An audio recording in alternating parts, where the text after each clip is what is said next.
You're listening to the Armchair GM Sports Network.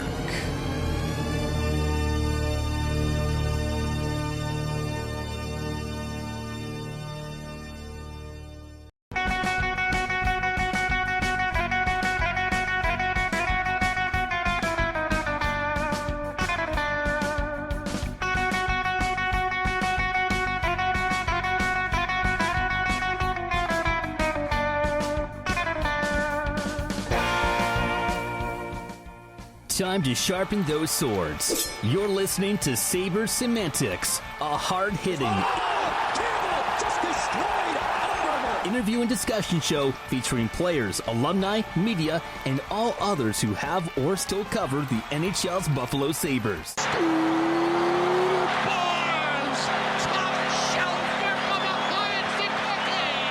With interesting stories from the past and current objective analysis, this show is sure to provide an entertaining and unique perspective for both Sabres and hockey fans alike. Oh, brother, we are not worthy! Exclusively on the Armchair GM Sports Network. Now, here's your host of Sabres Semantics, Brandon Caputo. Welcome into another episode of Sabres Semantics right here on the Armchair GM Sports Network, proudly brought to you by the Niagara Employment Help Centre, helping people find work in Niagara since 1983. Brandon Caputo and Austin Broad are with you to preview the start of the Buffalo Sabres 24-25 regular season, as they'll be playing in the Global Series upcoming this Friday. And we'll preview their 4 games, the 2 here in the Global Series, the 2 upcoming for their home opener next week. As well, we'll touch on the preseason that just wrapped up. We'll touch on the fan polls, and we'll look ahead to the projected lineup and the leadership group for the Buffalo Sabres for this new season. Before we get going, guys, make sure to give us a follow on X at Sabres Semantics, as well as on Facebook, Instagram, TikTok, and our YouTube channel by searching Armchair GM Sports Network. If you're watching the video version of the podcast, make sure to hit like, hit subscribe, and smash that bell if you enjoy our content here on the network. And thank you to those today listening on your favorite on-demand audio platform. Austin, we were here a couple weeks ago kind of looking at what we expected from the preseason and our season preview episode. Now that the regular season is upon us, the Sabres and the Devils will obviously open up before every other team, given that they're overseas in the Global Series. What are you expecting here at the Open? Because, again, when you travel overseas and all the other events and things that they have to do, it's not exactly, a normal opening to your season, but should be exciting with everybody having the eyes on the Sabres game for the first 2 days here. Yeah, I mean, obviously a bit of a weird preseason. You and I talked in the last episode how we just kind of assumed they would split pretty early and head over to Europe, which they did, but it was split even earlier than that, really. It was day one of training camp. Lindy Ruff pretty much just said this group that's going on the ice to start training camp is the group that we're taking over to Europe. So, it was basically no competition unless you count guys like, Kulich, Rosen, and all those extra guys being involved with that first group. Maybe there was some competition there, but it was basically nothing from day one. It was, nope, this is our NHL group. This is who's going over to Europe. Unfortunately for anybody else, you're kind of being told right from the get-go you don't really have a shot because we need to get over to Europe and we need to get our group acclimated. So I'm not really sure what to expect from either team because both teams have kind of done the same thing. Both teams have had a weird preseason where they've been over in Europe getting acclimated. The Sabres had that exhibition game. New Jersey, obviously, they will be kicking off their season at the same time. So I'm not really sure what to expect. I'm actually, the closer we get, the more excited that I get. So I don't know if that's good or bad because, let's face it, the Sabres haven't really given us much reason to be excited the last calendar year, even a little bit longer. I don't know. What are your thoughts heading into this? I don't really know where my head is at. What, you're not excited about Lindy Ruff getting a new hat over in Europe? I mean, that's all that they posted it all over social media this week. Yeah, I mean, Lindy, again, their bank, a lot of people are just, nothing against Lindy Ruff. He's a very good coach, and I will say that. He is a good hockey coach. A lot of people are just banking on Lindy Ruff magic getting the Sabres into the playoffs. And you know what? And if he does, all the power to him. He deserves even more credit than he gets, but it's a lot to bank on. Yeah, it is. And you talked about the preseason there quickly. When you look at it, the Sabres actually had the best record in the Eastern Conference. One, they played more preseason games than anybody else because they technically had two squads. 2, they went 5-1. And we were wondering in our season preview episode, what the sort of taxi squad would be like, and we did see the Sabres bring over a couple of extra players. They have 3 goaltenders right now with them in Europe, and we saw back here in North America, they essentially had the Rochester Americans lineup playing for those couple of preseason games that they did have. Consta Hellenis got that OT winner there, but a little bit odd with sort of a split squad there and having 2 sort of different preseasons going on at the same time, Austin. What did you think from the big club and then I guess, the AHL club that, still came away with positive results in the couple games that they played? Yeah, I mean, the big club played, the first 2 games against, AHL lineups. So no surprise that they blew the doors off Pittsburgh and Columbus, but also at the same time, it's a good thing that they did. Like, you can't give them extra credit for doing it, but they did what they were supposed to do. So, that's a good thing there. Obviously, it would be a very much different story if we had talked about, the Sabres NHL lineup struggling against 2 AHL lineups. The young guys, a lot of fun, right? They beat Ottawa in overtime. Even that loss to Columbus, which was a pretty heavy NHL lineup for the Columbus Blue Jackets. The Sabres were leading at one point before that game kind of fell apart. And then a nice win against Detroit, like you said, with Helenius having a nice OT winner. Noah Ostlund had his couple shining moments with that beautiful overtime winner against Ottawa. He had some really nice assists in that game against Columbus. Even Isaac Rosen had a couple moments there. So those 3 guys, 3 of the bigger guys that people were probably interested in watching, all had nice moments, which is good to see. It'll help them get some momentum going into AHL training camp, which I believe opens up today. And we'll get into our first poll here. Again, make sure to give us a follow at Sabres Semantics when we post polls for all of our episodes here. And the reason we're kind of jumping ahead with this one poll is because it's related to this preseason here. We'll have more polls later in the show. But which Sabres prospect most impressed in the preseason? Ostlund, Rosen, Novikov, or Wahlberg? Ostlund won this poll with 87.5%. Novikov was second. Austin, you came up with this poll, so I'll kind of let you talk about what you thought there. Yeah, and the reason I didn't include Helenius in this was because Helenius is the most recent first-round pick. So I think a lot of people were going to be watching him and, expecting a lot from him. And they ended up having a really nice moment there. But the other ones have guys that they've been in this, not been in the system, but they played, Wahlberg was here last year. At the end of last year, he had some nice moments. Ostlund, same thing. Rosen's been in the organization for a couple of years now, same with Novikov. So it was kind of interesting to see how people kind of felt there. And I think, no disrespect to Isaac Rosen, who I think is still a very solid prospect, but I think Noah Ostlund kind of stole the show. And not only because he had those highlight reel moments, but because he made plays that you expect an NHL caliber player to make. He had the flash, but he also had the substance, which, no disrespect to Rosen, who might quote unquote be becoming stale to some people because he's been over here for so long and hasn't made that jump yet. Ostlund's that shinier, newer toy that people are interested in, but he definitely stole the show in the preseason. Obviously, that highlight reel goal, really, really nice setups in that Columbus game. So no surprise that he definitely would be one of the guys who would win in that poll because he was phenomenal. Anything else you want to touch up on the preseason? And again, I think this is more of a general gripe on the preseason. Like, to me, it's too long. Like, to me, they have too many games. We've already seen a couple of key injuries happen. Just like we see in the NFL, they shortened their preseason from 4 to 3, and it's essentially 2 because they basically don't play anybody in the 1. But do you have a gripe about? I mean, the Sabres played 6 because they had split squad. And they went overseas to play in the Global Series, so they wouldn't usually get 6 games. But I'm happy that they came away with it without any significant injuries because we saw around the league that that's already been an unfortunate circumstance there.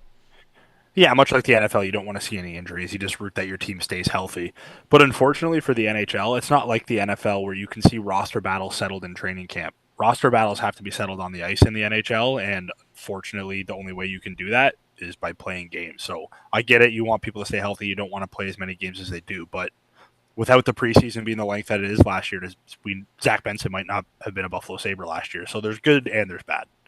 Right. So I guess if we move on from that, I mean, what I basically want to talk about quickly here is last season's player stats, and it'll kind of lead into our other poll.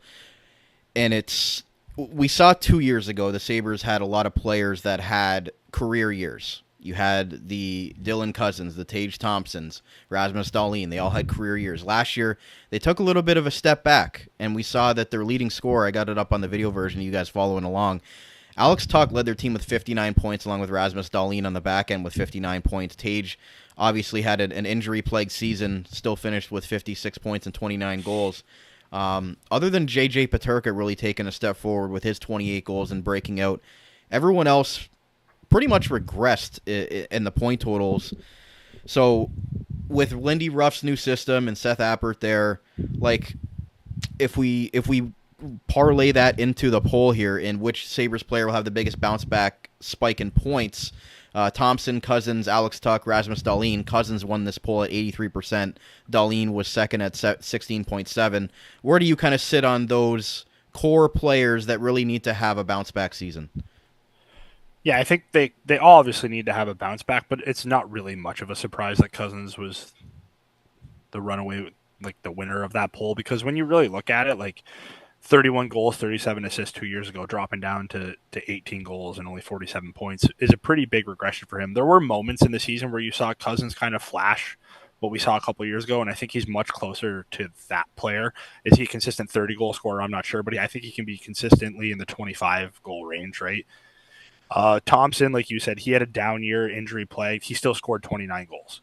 So, yeah, like disappointing for him. But if Thompson and Tuch are in that 60, 65 point range, you're not thrilled, but you're like, all right, okay, at least they're kind of producing at a consistent level. So I think, it makes sense that Cousins wins there. I think you would like to see Peterka kind of repeat at least what he did last year, maybe take another step forward. Jack Quinn, you would like to see maybe he gets to that 25, 30 goal range this year. So it's what team are they? Are they closer to that breakout team that scored a ton of goals, or are they closer to the team that we saw last year that is just average offensively, and maybe it's the rose-colored glasses, but I think they're a lot closer to what we saw 2 years ago. Now, are they all going to have career years? No, that's just unrealistic to expect, but I think you can expect them to be much better than they were last year, because I don't think last year is a true representation of what each one of those players can be. So going off that with Alex Tuch with his 92-point season the year prior, so you would say somewhere in between the 75-80 range would be Tuch's usual, or Thompson's usual ceiling there. That 92-point season was a little bit of an outlier there. He broke out there. Like what are you kind of thinking? He's not going to have as low as he did last year, but 93 might be a little bit of a stretch. I think 94 being his career high. Sorry. Yeah, right. When he went from 14 and 38 to 68 points to 94 points down to 56 points, right? So like it's somewhere in the middle. I think he's a consistent 35, 40 goal scorer. I think he can be in the 65 to 75 point range. If he's over a point per game, that's fantastic, but you're not expecting, like, we have to see it from him. Last year you kind of saw, again, same thing with Thompson and Tuch. You saw injuries. You saw the flashes there. Tuch didn't look right for a large portion of the beginning of the season. So it's very, very, I think it's much closer to that 75-point ceiling than it is the 95, 100-point guy, but still 75 points from your number one center is pretty solid. And when you look at the team stats, Austin, before we move on here, like the Sabres had, when you look at it, the fourth worst power play in the NHL. Like, obviously a new bench boss, no more of the Don Granato system, and we've already seen the funny things on X about Sabres Twitter fans rejoicing over Lindy Ruff and Seth Appert saying that we're going to try to score dirty goals on the power play and not just be the same, one-dimensional team that tries to hit Tage for that one-timer play. Like, obviously the power play has to be better. I don't think anybody would say it doesn't. But what else do you think needs to improve in the team stats category for you to say that this team's going to make enough of a leap forward to be in that contention for a playoff spot? I think power play, right? That's the main thing you just said there. I think if the power play improves, you'll see those offensive numbers that we just talked about improve. But at the same time, I think what you would like to see is just more ways of generating offense instead of just relying solely off the rush. No more one and dones. Don't want to be a dump and chase team, but if you have to dump and chase every once in a while to start that cycle and get that cycle going, that would be big. get those second chance goals. I think the biggest problem with the Sabres last year was they were a one and done opportunity team. So whether that's dump and chase, whether that's, greasy goals that Lenny Ruff talked about, you got to start generating more than one opportunity each time you get in the offensive zone. Yeah, and they obviously made some changes. The Jeff Skinners and those types of guys are gone. They brought in a brand new bottom six, which we'll get into. But power play is basically the main outlier there, and that should I guess, equate to more points in the standings if they are able to get that power play upwards of 20 to 25%. Yeah, 25% would be fantastic, right? That'd be like top 5 in the league. Yeah, I'm interested to see what Seth Appert's system is here. It looked good, again, a couple times we saw it in the preseason, but also last year we said it looked good in the preseason. They were using Zach Benson as a bumper guy in the preseason, and we saw none of that during the regular season. So want to see what it looks like in the regular season. Did like that quote, though. No more force-feeding Tage for one-timers. That'll still happen, but that's not going to be their whole identity. I do love that quote. Yeah, that was a really good quote. But we'll take a quick break, and we'll come back and we'll talk about the projected lineup. We'll talk about the leadership group, and then we'll look ahead to their upcoming schedule as they'll open up again for the NHL Global Series. So stay right here. We'll be right back on Sabres Semantics right here on the Armchair GM Sports Network, proudly brought to you by the Niagara Employment Help Centre, helping people find work since 1983. Are you currently looking for work in the Niagara region? If so, you owe it to yourself to check out the services provided by the Niagara Employment Help Centre, located at 6100 Thorold Stone Road in Niagara Falls. Their many free services include a fully staffed resource area open to the public, resume and cover letter writing, local labor market information, job search strategies, assistance with clarifying employment, training and career goals, employment counseling and job search support, and Better Jobs Ontario information and registration assistance. Check out their website at ehc.on.ca or call 905-358-0021 for more information. The Niagara Employment Help Centre, helping people find work since 1983. This Employment Ontario program is funded by the Government of Ontario. Celebrating a birthday, wedding, graduation, or just watching the big game? Carmine's Pizzeria Italiano is there to satisfy your pizza needs. Serving handmade Italian pizzas created with the freshest, top-quality ingredients, loaded subs, and their famous chicken wings. Platinum Award recipients of Community Votes Niagara for Best Pizza and Wings in all of the Niagara region. 3 years running. Open 3 p.m. to 9 p.m. 7 days a week from their brand new location at 7156 Drummond Road in Niagara Falls. All payment options accepted to fit your convenience. Available for call ahead, pickup, or delivery. Place your order today at 905-374-4400 or check out their online menu for the best quality pizza and wing combos you'll find in Niagara at carmine'spizzeria.ca. You've tried the rest, so why not try the best? Carmine's Pizzeria Italiano, proudly serving the Niagara community since 2013. The great guys over at Hockey Stick Man are sponsoring this video. If you play hockey but are sick of paying upwards of $400 for top-end sticks, check these guys out. There is seriously no better place to shop. The guys are fun, easy, and offer a stress-free experience from start to finish. They get pro stock sticks from major junior teams right up to the NHL teams and sell them for half the price that the same stick would sell for at a retail store. To further support their mission of saving hockey families money, they offer closeout options, which entail taking last year's retail models and blowing them out for less than wholesale prices. It's literally the best prices on the internet for their sticks. And the best sticks of all may be their Pro Blackout series, which provide a top-end stick with no graphics and literally less than half the price of a branded top-end retail model. It's always been their best-selling stick despite super cool pro stock options. It's a no-brainer to shop with these guys, and trust me, they are beauties. Head over to hockeystickman.ca/thearmchairgm and get $15 off your first order. That's hockeystickman.ca/thearmchairgm to get an additional $15 off your first order when you sign up on their website. Check out our friends at Hockey Stick Man.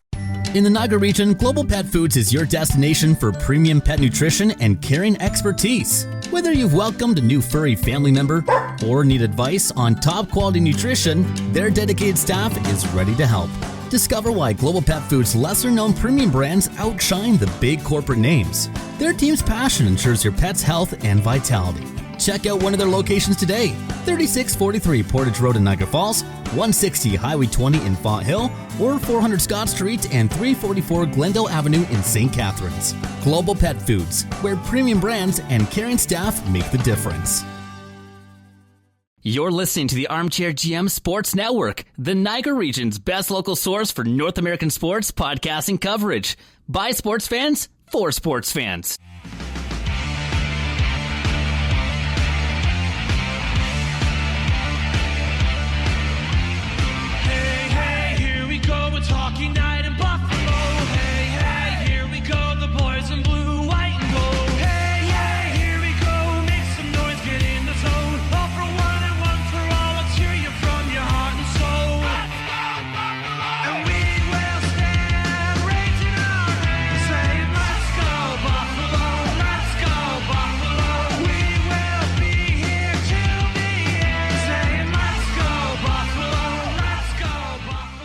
Welcome back to segment 2 of today's Sabres Semantics episode. Brandon Caputo and Austin Broad are back with you. Make sure to give us a follow on X at Sabres Semantics, as well as on our Facebook, Instagram, TikTok, if you're into that sort of thing, and on our YouTube channel. Thank you to everybody watching us on the video version of the podcast. Make sure to hit like, hit subscribe, and smash that bell.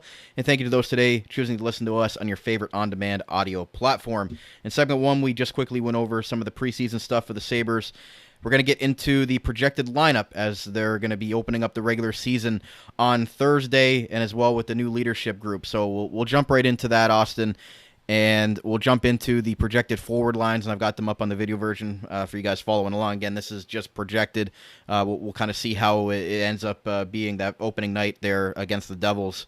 But for the forwards, Austin, J.J. Peterka, Tage Thompson, Alex Tuch as the top line. Zach Benson, Dylan Cousins, Jack Quinn at line 2. Jason Zucker, Ryan McLeod, Jordan Greenway, line 3. Beck Malenstein, Sam Lafferty, and Nicholas Aube-Kubel.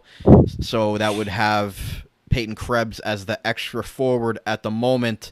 What are you thinking of how this lineup's kind of shaking out after the preseason? And it doesn't look like guys like Yuri Kulich and Isaac Rosen are going to make the lineup at least to start the year. Yeah, I mean, about what was expected, I think. I think there wasn't really much question who that first line was going to be. Tage, Tuch, Peterka were awesome down the stretch last year. Glad to see Ruff carried that over.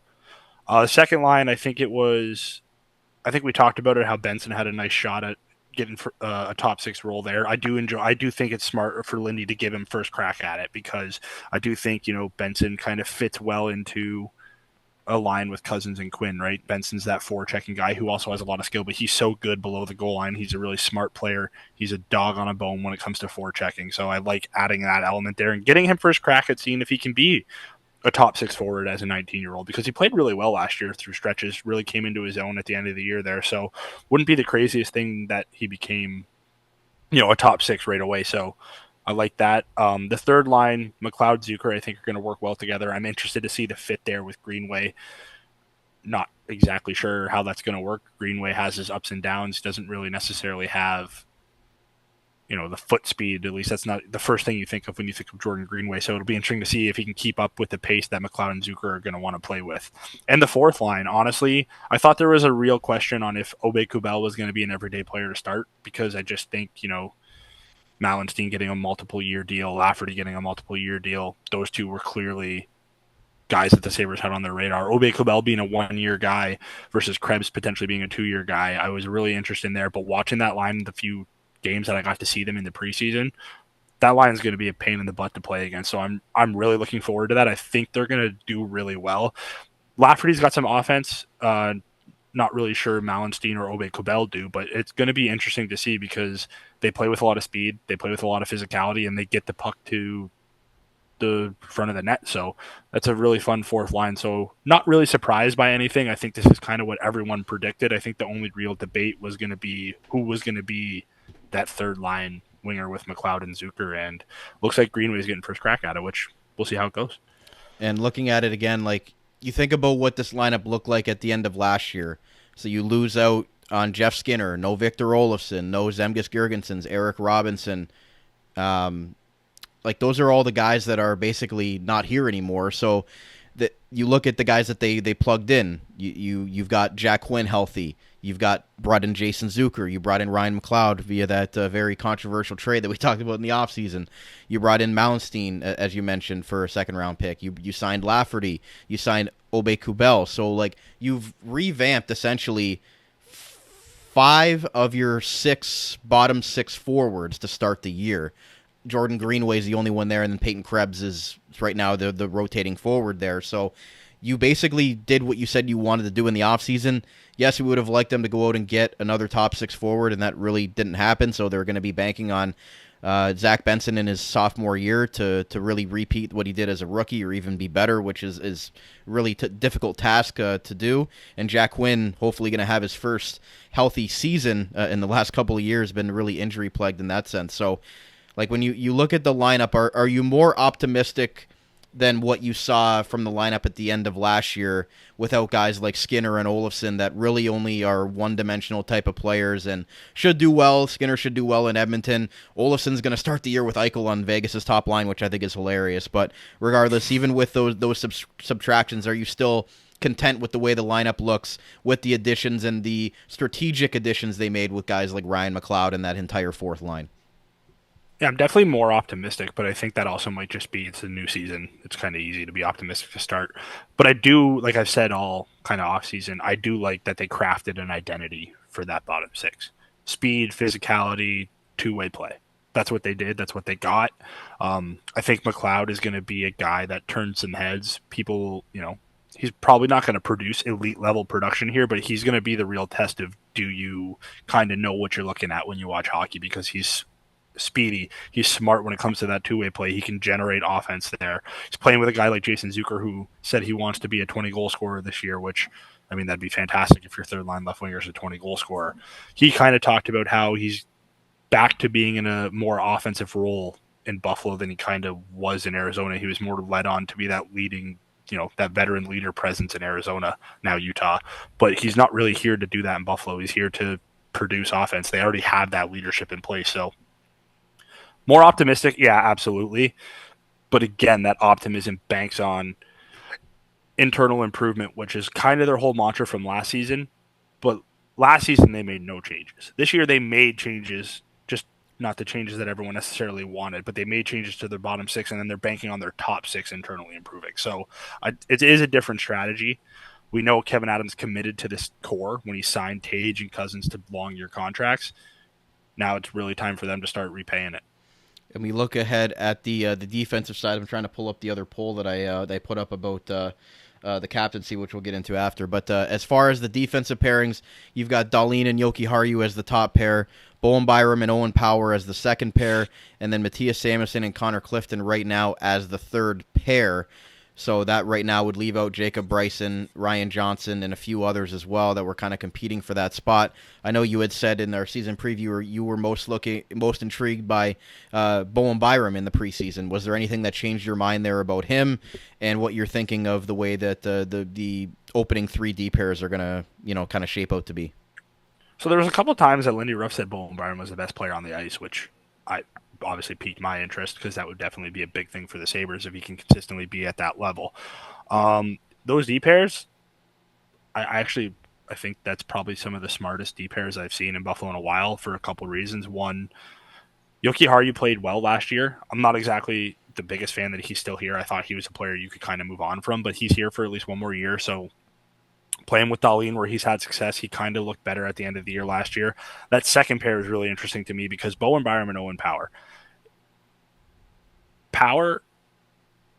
I would imagine would be the guy that plays his offside because Byram tried to play a little bit of right shot D last year. Did not work out. Dahlin did it, and it worked out well for him. We'll see if Power can do it. I think Power is definitely capable of playing on his offside if he's the one that gets to do that. But most importantly, what was the thing that I said all year last year? I like Matthias Samuelsson. He's a third-pair defenseman.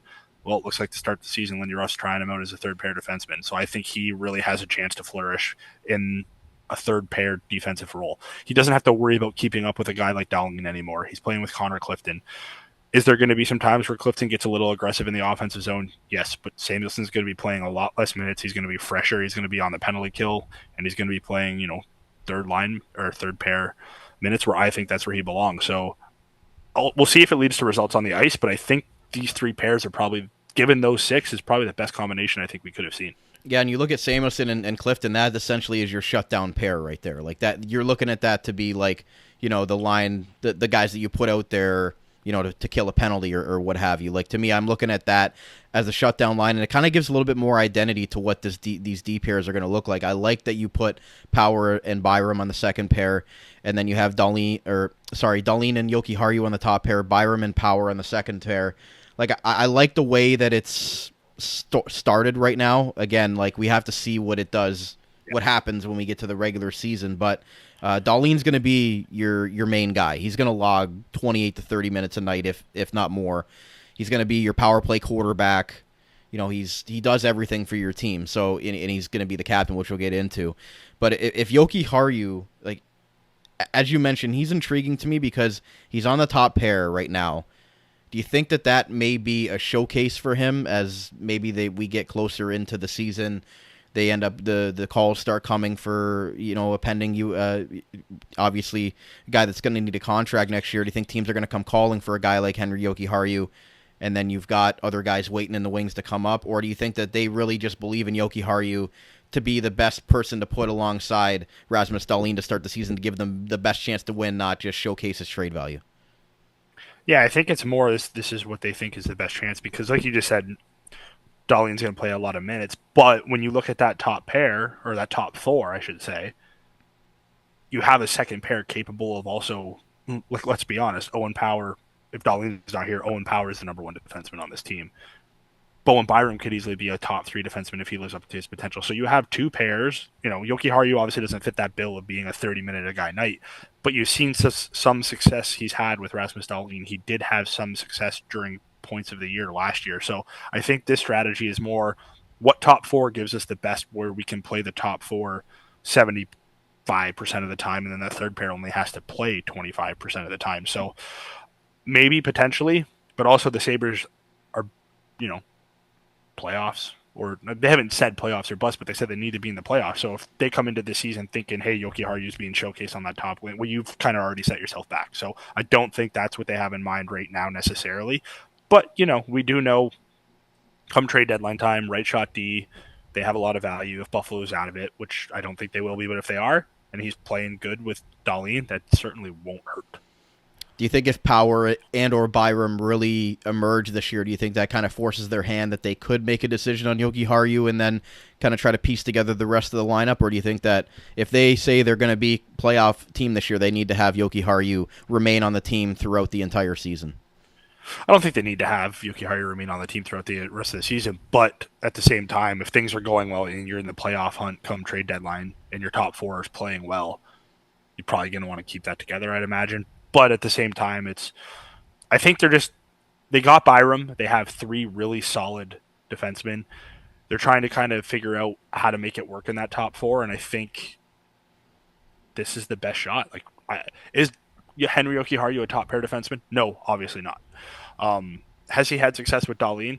Yes. Do you now have a second pair where you can alleviate that and adjust that top four given any significant game situation? Like, we know if they're down a goal late, it's going to be Power, Dahlin, Byram, probably the three of them rotating. We do know if they have, a 1-2 goal lead late in the game, you're still going to see Dahlin and Power out there, but you'll probably see Samuelson and Clifton a little bit more. So I think it's just, how can we quote unquote shelter Jokiharju, but also get the best out of our six defensemen? And I think to start, this is probably the best thing that they could have landed on. I think this is the best case scenario for that group of six. And you would assume that Samuelson is 100% healthy after, what he went through last year. But barring any injuries, like at this point, who would be the guy to step into a role if there were to be an injury to happen to these top six? Like, are you looking at Ryan Johnson? Are you looking at Bryson? Like, in your opinion, who would go into the lineup there if something were to happen? I guess it kind of depends on who goes out. But if we're going to speak to a guy like Samuelson, I think you'd probably see Dennis Gilbert be that guy because he's more of a shut-down physical defenseman, right? Whereas, obviously, if Henri Jokiharju gets hurt, you're not going to be wanting Dennis Gilbert in there. Or maybe he does slot in and then Samuelson moves back up into the top four. I'm not really sure, but I do strongly think that, there's a reason, no disrespect to Ryan Johnson, who I am still high on, but there's a reason he didn't go over to Europe, right? Right. It's clearly that Bryson and Gilbert have a leg up on him right now. And given Ruff's playing style, I get why Gilbert is up on there. And Bryson, in limited play last year, flashed. Bryson in his limited game action last year was really good, so I'm not really necessarily surprised it's the top eight. Would have been interesting if this was a normal preseason, how that D-battle would have shaken out at the end for that 7th, 8th defenseman. But obviously, given this year, they had to make their decision, and given what we saw last year and their commitment to Gilbert, I know it was only a 1-year deal, but they talked about him pretty well. So it's not really a surprise that that's the D that are over there, but we'll see. Yeah, you did talk about earlier that Gilbert. It sounded like they did have plans for him to remain up with the big teams. So we'll see if that comes to fruition. I forgot to go over our other poll, and that was which Sabres forward should start the season as the extra forward and not initially be in the top 12 starting forwards. Peyton Krebs, Jordan Greenway, or Nicholas Aube-Kubel. Peyton Krebs won this poll at 66.7%, Austin, and right now he's the extra forward projected for the opening night lineup. So he's right now is the 13th forward. What are your thoughts on that? I know Greenway's a guy that Sabres fans have kind of wondered if he was going to be in the long-term plans here or if he was going to be on his way out as a Don Granato type guy, but so far Lindy Ruff has liked what he's seen so far because he has him slotted in as his third-line right winger. So what are you thinking about the extra forward right now? Yeah, I think, again, even when the McLeod trade went down, you and I have had this conversation multiple times, someone's the odd man out in the top 9. Right away, we identified those two, Greenway and Krebs. Like I said, Aube-Kubel, I was wondering, would there be a potential for, Krebs or Greenway to be that fourth line winger? But again, the way that line, Lafferty, Mallenstein, and Kubel played in the preseason, no shock to me at all that line staying together. They absolutely should. They're going to be an effective fourth line. Krebs versus Greenway, I'm really interested to see. Greenway's got the leg up for now, it seems. But in his couple, limited game action, Krebs played on the wing, and he got a couple of shifts in that Munich game. He played on the wing with a couple people there, so which leads me to believe that maybe there actually is more of a competition between those two than led on. I think there's a couple things that Krebs needs to work on. Greenway's a more of a natural winger. Krebs not so much. He was playing fourth line center last year here, you know what I mean? So it is going to be very interesting. Maybe there's some things he needs to work on there, but I think I would probably give Krebs first shot because I think, a third line of Krebs, Zucker, and McLeod probably has a little bit more pace to it. Like I said, Greenway, my biggest concern is the foot speed. I think Greenway is a really effective defensive player. He's one of their best penalty killers. Maybe that's a reason why he's also in the lineup, so he can be that penalty killing forward. But I do think it's going to be more of a battle. I think right now Greenway just has the leg up. So not really surprised that Krebs won the poll. Thought maybe it'd be a little bit closer between him and Greenway, but we'll see. I mean, right now, out of the two, Krebs has a 2-year deal. Greenway's got a, pending free agency up. So we'll see. I do think those will be the two that you see rotate, though. Like, if Greenway has an off night, I think they'll put Krebs in, and then same, vice versa there. Don't know if you'll see, barring an injury, you'll see any of those fourth liners come out. Will be very interesting to see how they maneuver something, because the thing with Lindy Ruff is you have to be held accountable, right? So, what if Benson has an off night? Does he go to the press box, and then my thought would be Zucker would slot up to the top 6, Krebs would go on the wing with McLeod and Green. We'll see. That'll be what is more interesting to me, because I do think Krebs is the 13th forward, but you gave him a 2-year deal, so he's going to play. Yeah, he's good. That's a good point there about Benson, though. Like, if he has a bad game, does he get sat up in the press box as a younger player? We both think that if there were an injury, that Yuri Kulich would be the first call up from Rochester. We've talked about that in our season preview show extensively about him taking a step forward. So again, do you think that it just depends on which player were to go down? Like, if it was a top 6 player, you can slot Yuri Kulich in a top 6 scoring role. But if it was a fourth liner that goes out, is Kulich, his game really isn't tailor-made to be a fourth line checking winger. So you think it would depend on that sense if what player on the Sabres roster were to go down? It might, but then like I said before, Zucker kind of gives them some top 6 flexibility, quote unquote. I know it's not like the thing that everybody wants to hear, but say a guy, quote unquote, say Tuck misses a game here and there, or Quinn, these guys, like you said, they get hurt. You can throw Zucker up there for a small stretch. Then you can kind of, if you call up Kulich, can he slot in on the third line there? I like that. I do think if, one of the fourth line guys goes down, you'll probably see some kind of call up, and then Krebs would just fill that role on the fourth line.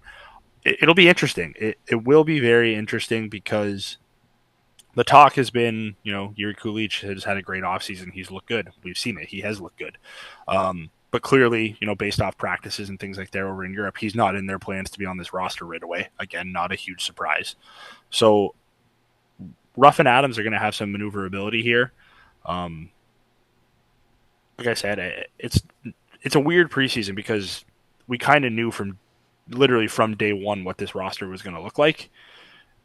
And even from the first practice, based off where Greenway was practicing, it just seemed like this is exactly how they were going to go. And there wasn't much room. It didn't even seem like there was much of a competition even between like Greenway and Krebs for that third line wingers. It just kind of seemed like they made up their mind from the beginning, and they're going to let this rest work itself out as the season goes on.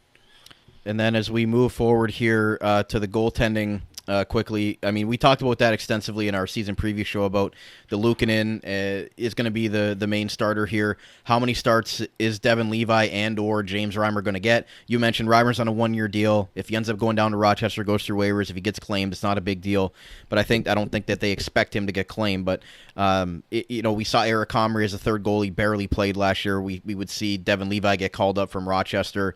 Like, I want to see Levi start 60 games in Rochester this year, get him, a lot into a rhythm here, get him some confidence, have him have a good year down there, and then next season in 25-26 come up and be the full-time backup to Luukkonen and really give him healthy competition there. But I can definitely see Levi getting the spot starts here and there again like last year.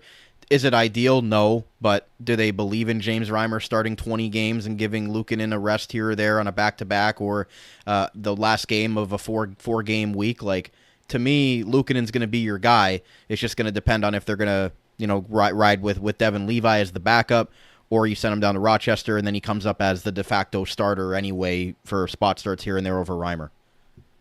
Yeah, you know me. I've been pretty steadfast that it's Levi and Luukkonen. Those are your two goalies for the NHL to start from day one. And look at the way the preseason was handled. I don't think James Reimer played a minute. Right? Like, again, I gotta know that James Reimer kind of knew the deal when he signed that 1-year deal with Buffalo, that hey, there's a chance you're playing in Rochester and we call you up if we need you. Nothing that has happened so far this preseason has changed my mind on that. We'll know, obviously, come... Again, it's not guaranteed, but I think we'll know come that Saturday game, back-to-back. You have to imagine maybe Ruff will start Luukkonen back-to-back. I don't know. That's obviously not the norm in the NHL anymore, but I think we'll know pretty quick who's their backup because whoever plays that Saturday game is more than likely their backup goalie. So Reimer over in Europe isn't a surprise. We already said that. We know they're taking 3 goalies over to Europe just in case something happened. But I'm still pretty steadfast, and it's Levi and Luukkonen, and nothing has changed my mind so far. So you would say Reimer and Sandstrom are going to be the goalies for the Amerks then? Yeah, I mean, no disrespect to Sandstrom, but he's been so bad this preseason. Even if Reimer does get claimed, Buffalo should probably look at addressing that, unless you're going to go with Michael Hauser as the starter in Rochester, because Sandstrom just hasn't looked good. Yeah. Like, Ratzlaff played that Columbus game, and he had a lead when he left, and then Sandstrom went in, and it dissipated fast. It's like his days of Philly all over again. But it's just going to be so interesting how they're going to ride with this goaltending situation with Levi, because you give Luukkonen the long-term deal. And again, we talked about last week that it's a little bit different than the Askarov and Saro situation in Nashville. So we'll kind of see how it plays out throughout the season. You hope that no injury happens, fingers crossed, to anything there. But if they are all healthy and it is Luukkonen and Levi, what are you projecting the split to be there between the two? Because you want Levi to start and get those reps, but you also know that Luukkonen's going to be your bell cow goaltender, and he's going to start most of the game. So where are you in the percentage of what you'd like their starts to be? Where I'd like it to be, I don't know, it sounds really cliche, but like Luukkonen 50, 55, Levi 27 to 30. I think that's pretty solid. The thing with Levi is also, you got to remember this. He doesn't have those slide years in his entry-level deal. His entry-level deal is ticking. So whether he plays in Rochester or Buffalo, you're wasting years of his entry-level deal. Now, I know that's not really super important there, but I think that plays into this. You signed him from college. He had no issue going back down to the AHL last year. But I don't think, again, nothing against James Reimer. He's been a solid NHL goalie. He hasn't played in the AHL in like 14 years. I get it. But to me, he's your insurance policy. You have to let Levi and Luukkonen. A year ago, we said it was a mistake, and it was.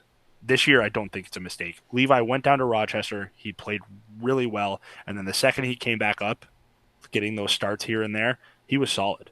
So I think now in technically year 3 of his NHL career, but really only his second full season. I think he's more prepared to more equipped to prepare as a backup goalie. There's no battle for the starting position right now. It's Luukkonen's crease. So I think it's just much better off for him mentally. And again, he's just better than James Reimer, so he should be your backup.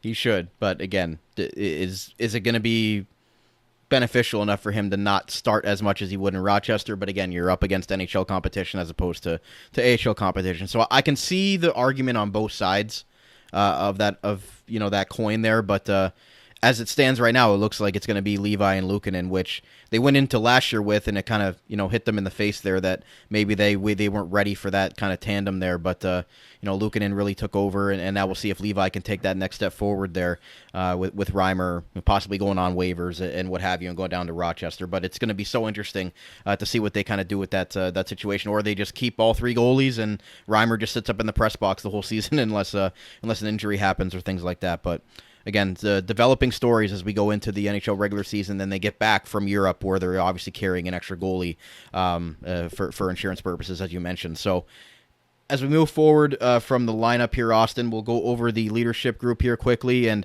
Rasmus Dahlin was named the new team captain of the Sabres. You had Alex Tuch, Dylan Cousins, Tage Thompson, and Matthias Samuelsson earning A's on their jerseys this year. There was a lot of debate last year, and we even had it on the show about who the next Sabres captain would be after Kyle Okposo was moved on. I could have made an argument for Alex Tuch, but again, given his contract situation, we don't know what his long-term plans are here with Buffalo. Dahlin's on a long-term deal. He's your number 1 defenseman. He was your franchise pick as the number 1 overall selection in the NHL draft after you won the lottery. So I don't necessarily think that I'm shocked that Dahlin's captain. I know people would rather have some part of the fan base wants a rah-rah type of captain and a very outwardly vocal type of leader. Dahlin is more of a lead-by-example guy, even though he does show emotion here and there and does wear his heart on his sleeve sometimes. But what do you think of the Dahlin choice and then the assistants as well? Yeah, no, I mean, not surprised by the captaincy. I do think even most of the assistants, I think Samuelsson getting an A was like a mild surprise. Yeah. Nothing crazy. Because the 4 A's are going to be alternating anyway. But that one was maybe like, oh, that's interesting.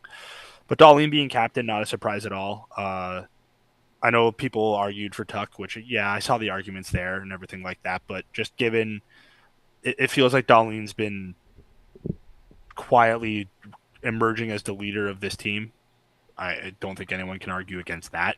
So I'm not surprised that he's getting the C on his chest. And it kind of just, again, is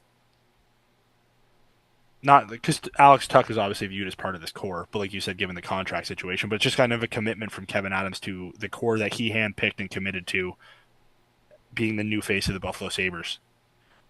Like Samuelsson, an A, Adams gave him a 7-year deal. Dahlin, captain, Adams committed to him, obviously long-term. Tage, Cousins, all committed long-term. Tuch was one of his key, figures that he acquired in the Eichel trade. So when you look at it, it's basically the Kevin Adams era.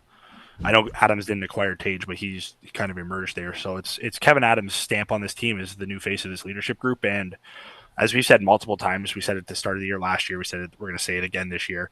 It's up to these guys now to prove it. The coaching staff is no longer an excuse.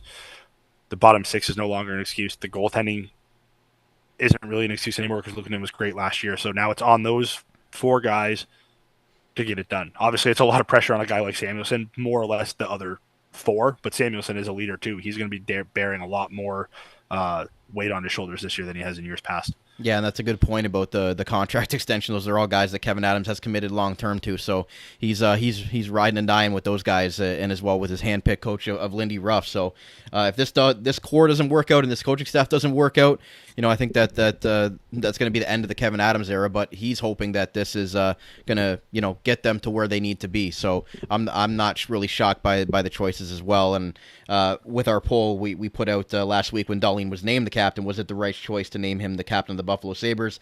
Yes, best choice won at 90%. So, I mean, that's pretty much your answer right there. There really wasn't any other one that, or any other choice that anybody thought that this was outlandish or was the wrong choice.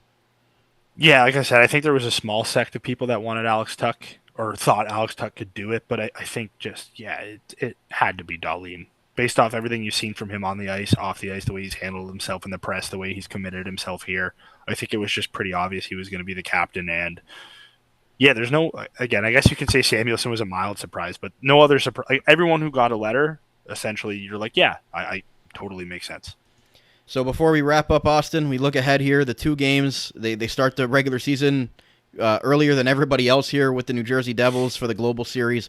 1 o'clock on the Friday, and then 10 a.m. On the Saturday there. A little bit weird start times being in Europe.